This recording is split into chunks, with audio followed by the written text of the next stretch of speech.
Hello everyone and welcome back to Brooksburk Zoo again. Let's see what we did in the last episode. But before we are going to look at our sandcats, it was the sandcats that we did in the last episode, we have to talk about the voting on my YouTube channel. And for that I'm going to have a look on it to see the final results, because you guys voted for the order of the next animals that we are going to place in our living desert zone. So you guys voted 51%, so the majority of you wants to see the black rhino added as the next animal. So we're definitely going to do that in the next episode. And then we have 21% for the addax antelope, 16% for the dromedary camel, and just or only 12% for the dama gazelle.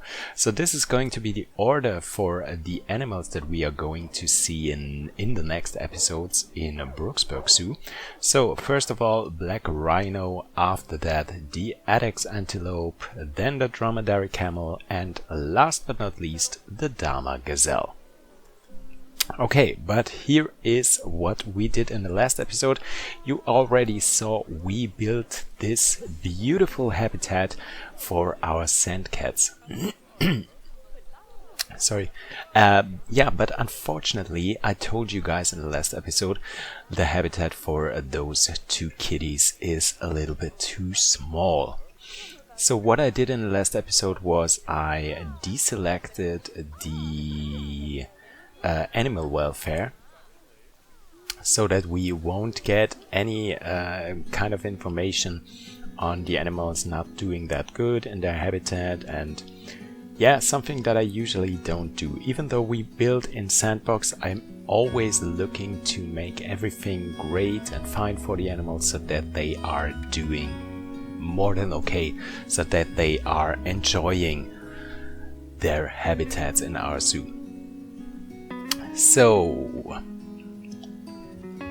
I already teased in the last episode what I was thinking about real time as I was doing the voiceover. I was thinking about adding a habitat to the sandcat habitat. So we're going to do something today, something very special, something very cool, and something that turns out pretty cool in the end. So what we are going to do is we're building another habitat for the sandcats. You see the groundwork that I already laid out for that right next to the kind of aviary that we built for them in the last episode. So this is going to be the additional habitat, and we are going to connect both of them, and we are doing that via an overpass. Yes, we're going to have an overpass in this episode, and that's not all that we are going to do today. Because I told you guys we are going to finish our desert house. That's going to happen next, after we are going to finish the sandcat habitat with the overpass. And after that we are also adding a brand new habitat for a brand new animal today, which is going to be for the Fennec Fox. You guys also voted for the Fennec Fox, that should be included in our desert house. So we are going to have a habitat for those little cuties in today's episode as well. So as you guys can already see, this episode is packed full of content, so I hope you guys will enjoy it. So first of all, what I had to do is build this aviary. This additional aviary. I wanted it to look a little bit different than the one that we already had, but also wanted it to be pretty much cohesive. What I did here with those metal beams is I needed to make something like a connection when I was planning out the roof, so that we have the exact same height that we have on the other habitat. And That's also why I deleted it, so this was not going to be our overpass. Our overpass is going to be a little bit complicated. It took me quite some time. I tell you guys, the whole recording or the whole footage that I recorded was more than 3 hours. So as you can see, the video now is taking 38 minutes. So I cut out lots and lots and lots of stuff to make it enjoyable for you guys. Okay, so here's the thing. Here I'm creating the actual overpass. I'm using those mesh fence pieces for this and trying to make something like an arch. Is it called an arch or a bow? No, I think it is called an arch. Yeah, so that the animals can walk over there. It was a little bit tricky to build it with this mesh fence pieces because, you know, guys, you know, these pieces are almost invisible, so it was a little bit hard to do that. You have to go very close to them and look that they are actually overlapping, and yeah. But in the end, it all turned out fine. Even though, as I said, it took me quite some time to finish it. Because in the end, it is what it is. It is as it is most of the time. The hitboxes of the animals are a little bit bigger than I anticipated them to be. So yeah. That is something that I had to change in the end, as I was almost finished with the overpass, so I had to make it a little bit higher so that the sandcats actually could walk over there. But in the end, everything works. The cats are able to walk into the other habitat, and you will also see that at the end of the episode for the cinematics. We were lucky as right at the moment when we were passing the overpass, one of the cats was walking from the old or the original habitat into the new one. So you're going to see that in the end, that it definitely works. I also wanted to have these wooden platforms at the bottom of the overpass so that the animals can walk over that easier and yeah, don't get stuck in the mesh fence pieces. They won't in the game, but in reality this would be a problem, so I decided to have this wooden structure here for them.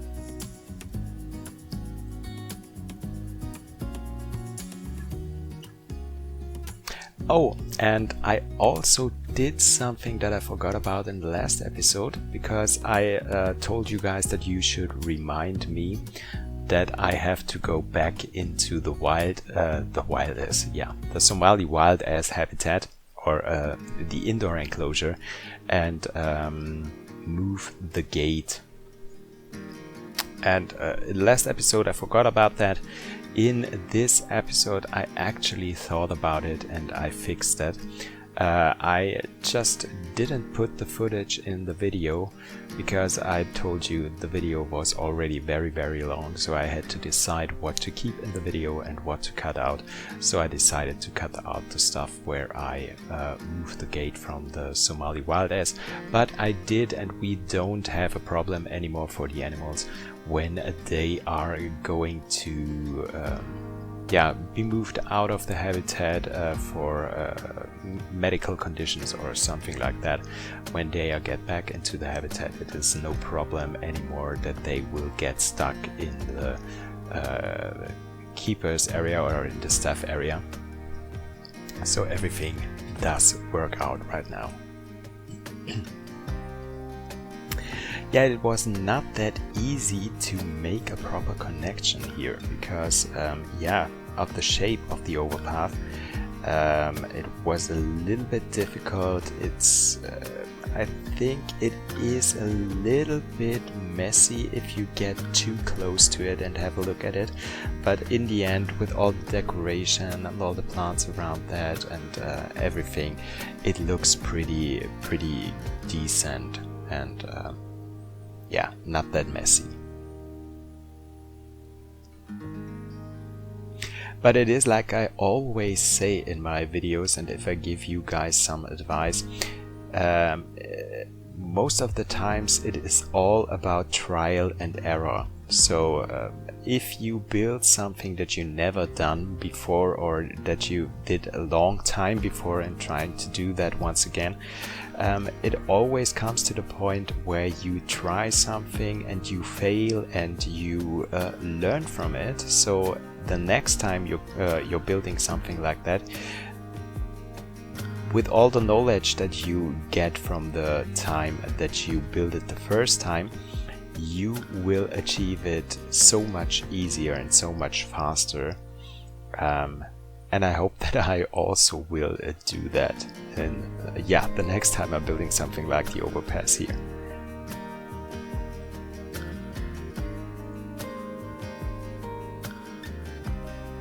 Yeah, I also was building some support stuff, because this this huge overpass won't be able to float in the air by itself, so we had to do some support stuff.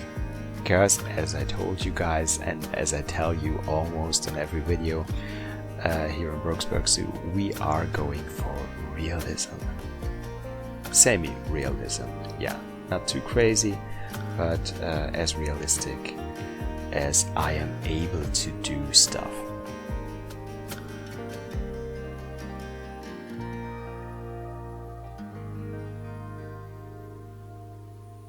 Oh, and I have to say thank you guys.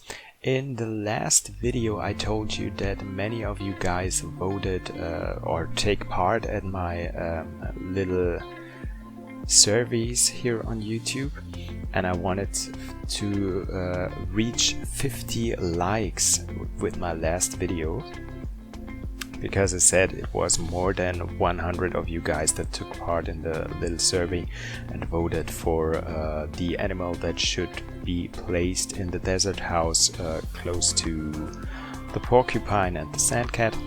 And I told you guys that it would be nice, and not just nice, it would be great if we would reach 50 likes at least for the next video.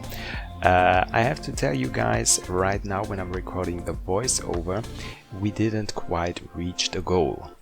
I did the same thing with my German community in Litchfield Zoo, and maybe this will give you a little bit more motivation, because in my German series in Litchfield Zoo we almost reached 50 likes. So right now we are at 46. And just to compare it, in Brooksburk Zoo, the last episode only hit 31. I think we can do better, and I hope we can do better. So let's show the German followers that the international guys can do it as well. And let's reach at least 40 likes in this episode. Yeah, and I also have to say, in the last episode I asked you guys where you are coming from, because I was very curious. I know for most of the guys that are in my German community where they are coming from. We are we gotten really close, so I know lots of stuff about them, but I don't know anything or that much about my international subscribers. So I asked you guys where you are coming from, and this is so cool because many of you guys took the opportunity and wrote in the comments where you are coming from. So we have viewers from the Netherlands, from Denmark, from Poland, from France, from Canada, from the USA, and I think that's it. I guess there's lots of viewers more from different countries. So I'm very curious. So if you are from any other country, from Europe or from all over the world, just let me know in the comment section, because I really want to know where you guys are coming from. And this is so cool to know that my videos get watched all over the place and all over the world. So yeah, maybe we have some people from Asia here, or South America, or wherever in the world, Australia maybe. I remember that when I started my YouTube channel and I started with the series Fix My Habitat, I had someone participate in that series that was from Australia, which was so cool. Yeah, as I said, just let me know in the comment section where you guys are coming from once again. So if there's any guys from maybe from Spain, Italy, or wherever in the world, just let me know. Okay, here you can see we almost finished our habitat, our secondary habitat for the sandcats. Just a little bit of decoration around here. This entrance that I'm building right now is not just an actual keeper's entrance, it's just a fake entrance. Yeah, of course you would have something like that in a real life zoo, because the keepers have to be able to walk into the habitat as well. But this would not be possible here in Planet Zoo, because it is not possible to have several entrances or several keeper gates in one habitat. And we actually do have one habitat, even though it is two that our cats can reach via the overpass. They both are connected with the overpass, so that we have just one actual habitat with one keeper's gate. And as we are having something like this with the overpass, I think I have to give you one more time the information how to manage that the animals are taken care of when they are in the second habitat, because the keeper can't reach the second one. Our keeper can't walk through the overpass. It is way too small for a keeper to crawl through that overpass. Well, if he would crawl, he might be able to go there. But yeah, in the end, he would not be able to go there. So how is it possible that the keeper can take care of the animals even though he can't reach the habitat? This is not a problem at all. You just have to make sure that you don't have any feeders of food enrichment in the habitat that the keeper can't reach, because food enrichments have always to be close to the keeper or have to be in the traversable area for the keeper. So don't put any food enrichment in the part of a habitat that your keepers can't reach. Always put those food enrichments and feeders in that part of the habitat where your keeper actually can go.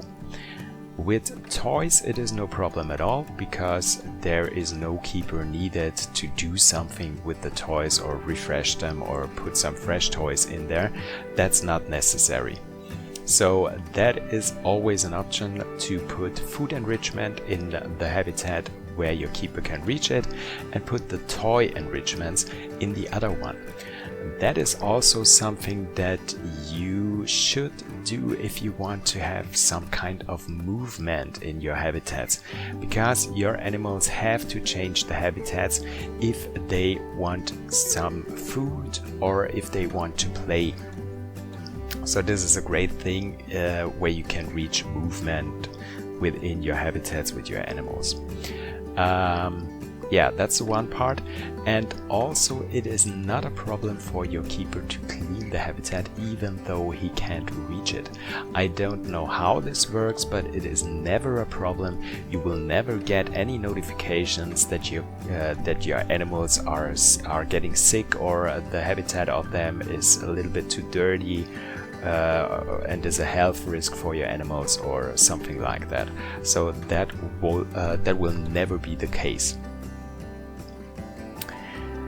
Okay, so as we are finished now with our sandcat habitat, we are going to finish the indoor area of our desert house. As we are going to build a habitat for the Fennec Fox that you can see right here. I cut a little bit out of that because you already know from the last 2 episodes what I'm doing in here. It is quite the same that I did in the last few episodes, because everything in here has to look familiar and similar and cohesive. So that is not something new that I had to do here. I had to lay down the visitor's path again, because it didn't quite match where I was building the indoor habitat for the Fennec Fox. And I also wanted to have the indoor section not that tight, as I told you guys in the last few episodes as well. I wanted it to be a little bit more open, even though this is a very, very small house, so this is not a huge walkthrough house for our visitors, but I wanted it to be a little bit open, and I think I reached that goal. I'm not quite happy with the entrance gate to the sandcats because it is very prominent, and yeah, being like this, it would actually be possible for our viewers to go in there. Yeah, so if you have any ideas what I could do with that, just let me know in the comment section as well. Yeah, some more plants in here to make it look a little bit more nice, because the walls are also a little bit empty, but I didn't want to go too much into decorating the inside, because I have a hard time to decorate indoor sections or buildings inside, because most of the times I just don't know what to do. Most of the times I don't want to use those wallpapers that we have for the animals, or these animal signs that look so cartoony. Yes, I know I used them in this episode for the outdoor habitat of our sandcats, for the backside of the habitat. But usually I don't like those that much. And so it is always a little bit hard for me to decorate something, because this might sound a little bit ridiculous as I'm building stuff in Planet Zoo, but I don't have that great of an eye for details.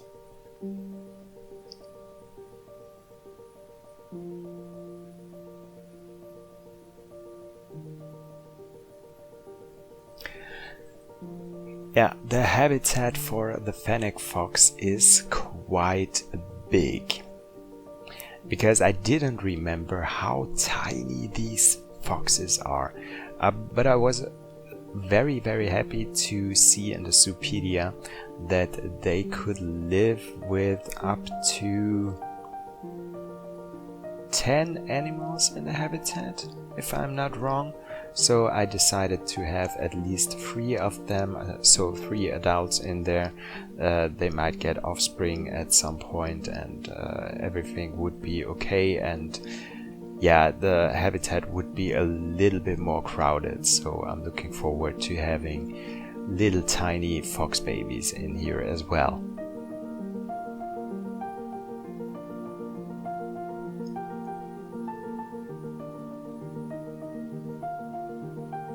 Yeah, and I also wanted to have this planter in the center of the habitat to break it up a little bit, so that our viewers can't see in every corner of the habitat, so that our animals get a little bit more privacy. Yeah, we are not going to have the problem with our Fennec Foxes in a sandbox. I don't think I have deselected the option that the animals will get stressed. Or have I? No, I don't think so. Yeah, but this habitat is big enough and well structured so that we won't have a problem that our animals get too stressed, because the Fennec Fox is a little bit sensitive, like the aardvark, or yeah, I guess the springbok is something like that as well.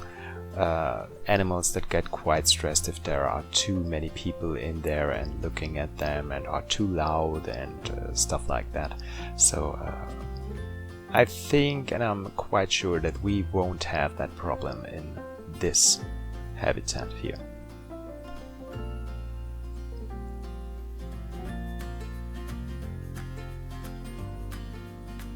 Yeah, and I'm looking forward to the next one, as we are going for the black rhino, as I told you in the beginning of this episode, because I just built for the black rhino in Litchfield Zoo as well.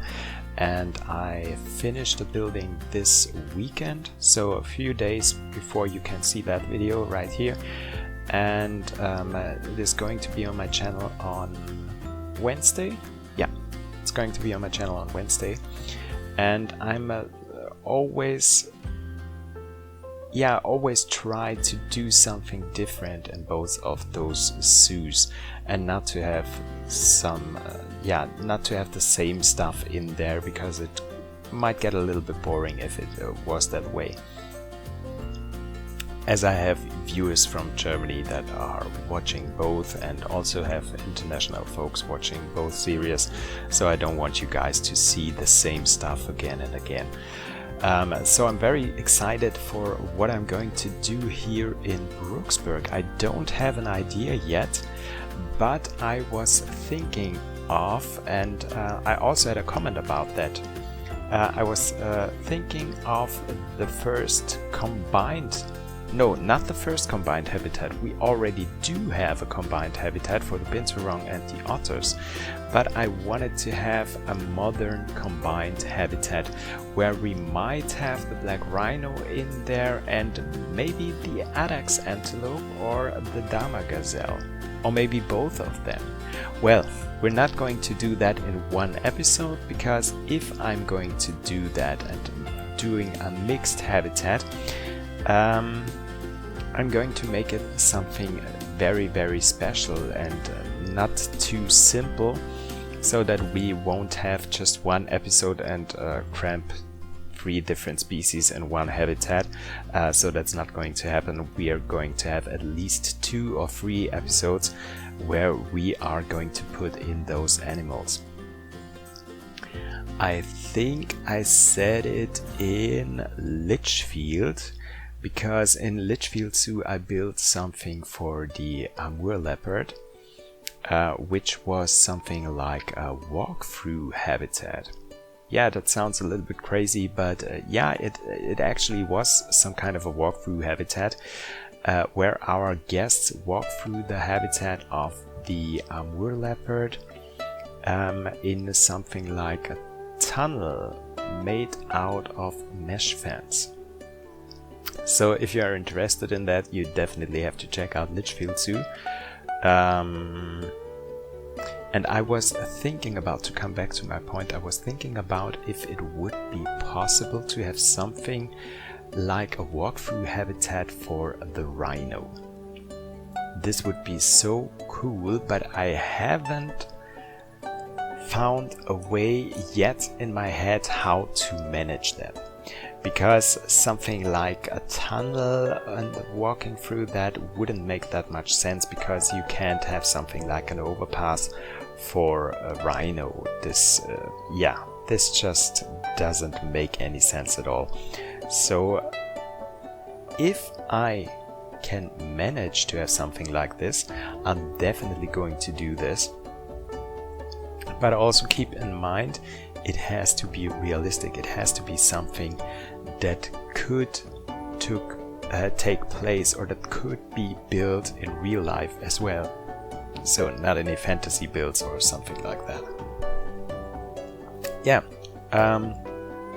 as I said, I'm very excited for that, and with which ideas I will come off? No, that sounds wrong. Yeah. Just forget about that. Just, yeah. Just be surprised what I'm going to do in the next few episodes in Brooksburk Zoo. Okay, we are already close to finish this habitat, I think. As you can see, I did a lot of rock work. We have to do a lot of decoration around here.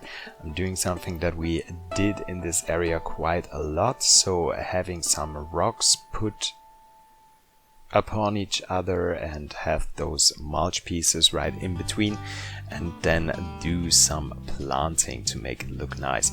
And I really like the whole part of this area here with those two sandcat habitats, where we have this arch in the middle with the overpass, and then this big open area here where we do have the habitat for the Fennec Fox. And I think we're going to have yeah, some kind of a savanna on the other side, on the back side of the sandcat habitat. And I'm thinking of having the dromedary camel right next to the main path of Brooksburk Zoo, so close to our Brooksburk barn, to the restaurant.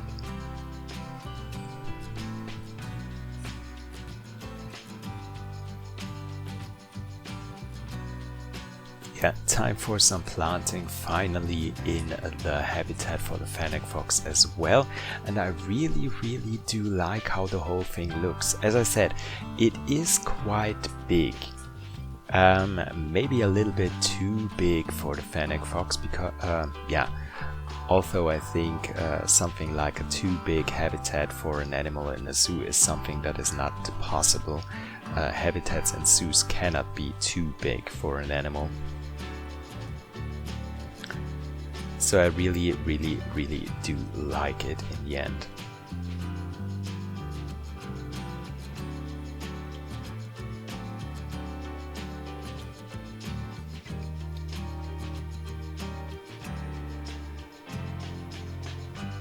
And as I said in the previous video, I as well, I think, is that I didn't think that I would enjoy the desert theme as much as I do in here as well.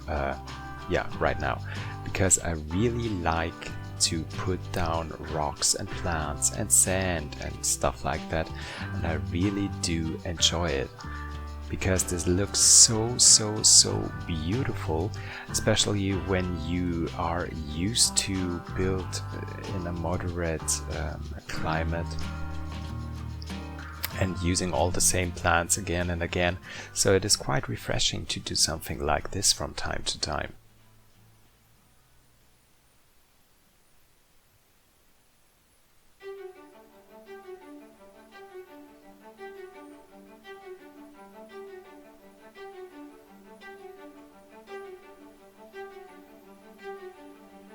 Yeah, putting down the signs for the animals, and then we are we done?